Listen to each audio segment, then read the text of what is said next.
Hello friends, இன்றைக்கி நம்மளோட சேனலில் பார்த்திங்கன்னா ஒரு ஹெர்பல் சாம்பிராணி எப்படி பண்ணுறது அப்படின்றது தான் பார்க்க போகிறோம்.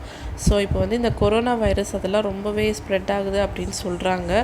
அண்டு அதை வந்து நம்ம எப்படி க்ளீன் பண்ணிக்கணுன்னா நிறையா இந்த கெமிக்கல் ஸ்ப்ரே, சானிடைசர் இதெல்லாம் யூஸ் பண்ணி தான் சுத்தம் பண்ணணும் அப்படின்றாங்க. பட் அது வந்து சிலருக்கு கிடைக்க மாட்டேங்குது, அது ரொம்ப டிமாண்ட்லேயே இருக்குது. அது கிடைக்கல அப்படின்னு நினைக்கிறவங்க வந்து சம்திங் எதனா செய்யணும், உங்களுக்கே ஒரு பாசிட்டிவ் ஃபீல் வரணும் அப்படின்னு நினச்சிங்கன்னா இந்த மாதிரி ஹெர்பல் சாம்பிராணி உங்கள் வீட்டில் ஒரு காலையில் சாயங்காலம் ட்ரை பண்ணி பாருங்கள். ஃபஸ்ட்டு வந்து தேங்காய் எரித்து அதோட கங்கை இந்த மாதிரி எடுத்து வச்சுக்கலாம்.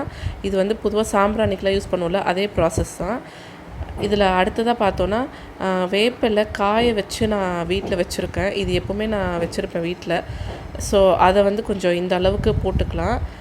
இதோடு வந்து அடுத்து நிலவேம்பு பார்த்தோன்னா அது நார்மலி இப்போ நிறைய பேர் வீட்டில் இருக்குது. ஸோ அதையும் நம்ம ஆட் பண்ணிக்கலாம். இதோட தேர்டு மூலிகை பார்த்தோன்னா திப்பிலியுமே வந்து கஷாயம் போடுறதுக்காக இப்போது நிறைய பேர் வீட்டில் ரெடியாக வச்சுருக்காங்க. இன்கேஸ் அப்படி இல்லைனாலும் சின்ன மளிகை கடையில் கூட கிடைக்குது. இதில் இன்னும் ஒரு நல்ல வாசனை வர்றதுக்காக இந்த சாம்பிராணி பொடி கொஞ்சம் நான் போடுறேன். ஸோ இவ்வளோ தான். இதில் மெயினான 3 மூலிகைகள் பார்த்தோன்னா வேப்பிலை, நிலவேம்பு, அப்புறம் திப்பிலி. வேப்பிலை பார்த்தோன்னா அதில் இயற்கையாகவே இந்த கிருமியெல்லாம் கொல்கிற தன்மை இருக்குது. ஸோ அடுத்தது வந்து நிலவேம்பு வந்து நம்ம கஷாயம் போட்டு குடித்தாலே நமக்கு இந்த ஜுரம்லாம் நிறையா வராதுன்னு சொல்லுவாங்க. ஸோ நம்ம காற்றுல எதனா ஒரு கெட்ட பாக்டீரியா, ஜெர்ம்ஸ் இதெல்லாம் இருந்துச்சுன்னா இதை வாசனை நம்ம மோந்து பார்க்கும்போது நமக்கு அது எதுவும் வராது. திப்பிலியும் வந்து கோல்டு வராமல் இருக்க கண்ட்ரோல் பண்ணும். ஸோ இந்த 3 வாசனை வந்து நம்ம வீட்டில் எல்லா நேரம் இருக்கும் போது ஒரு நல்ல மூலிகை வாசனையோடு நம்ம இருப்போம். நம்மளுக்கு எந்த ஒரு ஜுரம், கோல்டு, எந்த ஒரு பாக்டீரியா, ஜெர்ம்ஸ்லாம் அஃபெக்ட் ஆகாமல் இருக்கிறதுக்கு நம்மளே ஒரு மெஷர் எடுத்துக்கிட்ட மாதிரி இருக்கும்.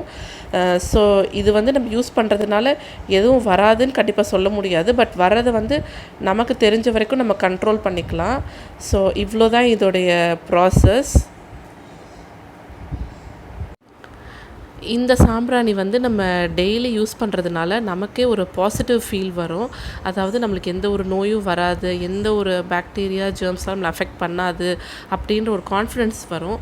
ஸோ இந்த வீடியோ அவ்வளோதான். அண்ட் இந்த வீடியோ உங்களுக்கு பிடிச்சிருந்தா ஒரு லைக் கொடுங்க. தேங்க்யூ.